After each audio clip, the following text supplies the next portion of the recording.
राजर्षी शाहू स्मारक भवन इथं राजर्षी शाहू ट्रस्टच्या वतीनं राजर्षी शाहू व्याख्यानमालेचं आयोजन करण्यात आलं होतं।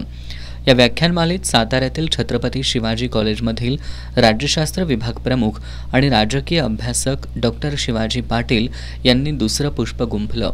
भारतीय न्यायव्यवस्था या विषयावर त्यांनी उपस्थितांना मार्गदर्शन केलं।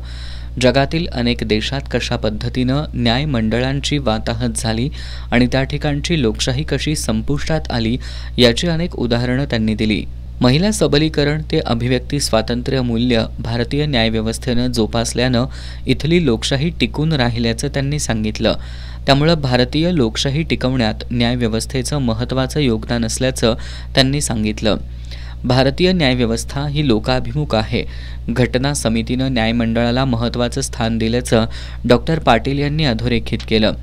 यावेळी ज्येष्ठ विचारवंत डॉक्टर अशोक चौसाळकर, ज्येष्ठ इतिहास संशोधक डॉक्टर जयसिंगराव पवार, जयदीप सुर्वे, जयश्री कांबळे यांच्यासह नागरिक उपस्थित होते।